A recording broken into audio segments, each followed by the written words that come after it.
Las causas abarcan de 1970 a 1981, en los sexenios de Luis Echeverría Álvarez y José López Portillo.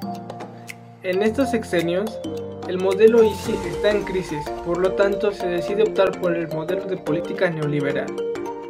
Devaluación por culpa de la inflación. La inflación trajo consigo que los productos nacionales fueran más caros que los productos extranjeros. Esto provocaba que se hicieran más importaciones y exportaciones. El peso pasó de devaluarse de un valor de 12.5 por dólar a 22 por dólar en 1977. Fuga de capital del país. La fuga de capital del país consistía en que las empresas o los capitales decidían dejar el país para una mejor valoración en el extranjero. Esto provocando que la economía de México se estancara mientras que las empresas se hacían más ricas. Firma del acuerdo con el Fondo Monetario Internacional a cambio de recursos monetarios. El gobierno de México se vio obligado a firmar con el Fondo Monetario Internacional por un acuerdo de estabilización por 3 años. Este consistía en que el Fondo Monetario Internacional le prestaba dinero a México por 3 años a cambio de pagarlo después, generando una deuda externa. No respetar la política impuesta por el Fondo Monetario Internacional. El Fondo Monetario Internacional recomendaba una política para que los países deudores pudieran pagar su deuda. Sin embargo, el gobierno de José López Portillo no optó por esta política, debido a que se encontraron nuevos yacimientos de petróleo en México, provocando que México fuera uno de los principales exportadores de petróleo. Esto provocó que la economía de México dependiera totalmente del petróleo. Caída del precio del petróleo. México dependía principalmente de la exportación de petróleo. Cuando disminuyen sus precios, aumenta la inflación, además de que también aumenta la deuda externa. A esto se le suma la deuda que se le debe al Fondo Monetario Internacional, creando así un aumento de la deuda externa de 37 mil millones de dólares en 1978 a 71 mil millones de dólares en 1981. Consecuencias de la crisis de 1982. 1. México se queda con una deuda externa enorme, más grande que la de los años anteriores. 2. La economía ya no crecía, simplemente servía para abastecer las necesidades de la población mexicana. 3. El tipo de cambio se depreció 646%. 4. La inflación durante el sexenio de José López Portillo pasó a ser del 458%. 5. Hubo una pérdida en el poder adquisitivo de los salarios y la destrucción de los ahorros. 6. Ocurre una destrucción en una buena parte del aparato productivo nacional. 7. Se suspenden proyectos y empresas que trabajaban para la República. Se quedaron sin producción y tuvieron que cerrar. Otros negocios fueron atrapados por deudas en moneda extranjera y flujos en pesos. 8.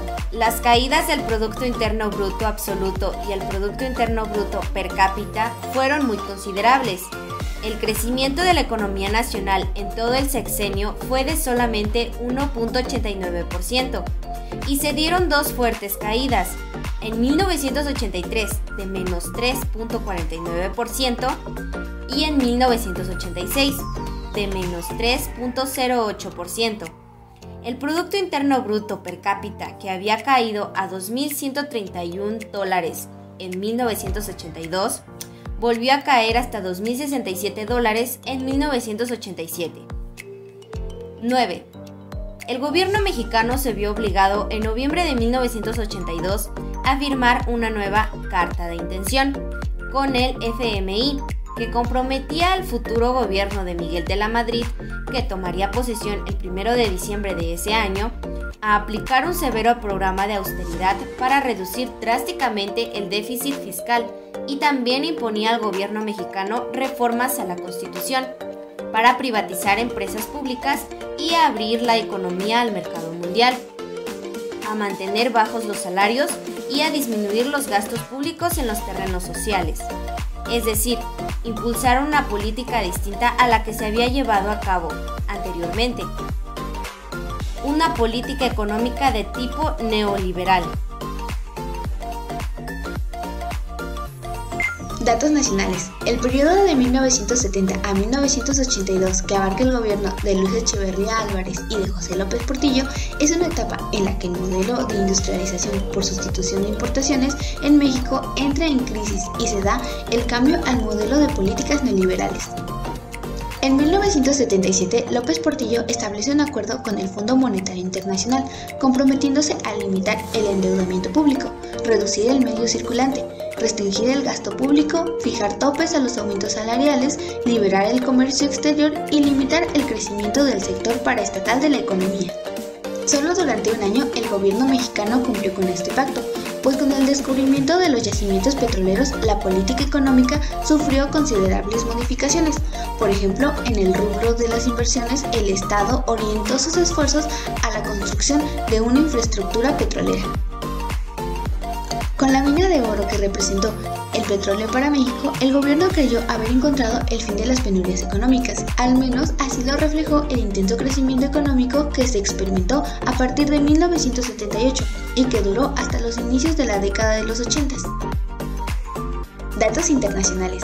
Esta mejoría fue lograda en gran medida a la exportación de petróleo crudo, actividad que ocupó el lugar central en la economía internacional mexicana a finales de los 70, ya que atrajo a más de la mitad de la inversión pública, secundándola el área de servicios turísticos y urbanización. Pero a pesar de la recuperación, el fenómeno no benefició directamente a la población, pues sus salarios se mantuvieron sin grandes modificaciones. Peor aún, a estos se les impusieron los llamados topes salariales, que según la versión oficial no perjudicaban gravemente a los asalariados, pues se habían incrementado la oferta de empleos. La reacción natural a este hecho fue, entre otras, la migración hacia Estados Unidos, lugar donde podrían hacerse de los recursos suficientes para allegarse de bienes materiales. El perfil de los inmigrantes era de una mayoría masculina que tenía entre 16 y 30 años, cuyo estado civil era soltero, es decir, el sector con mayor capacidad productiva de nuestro país que no encontraban empleos bien remunerados.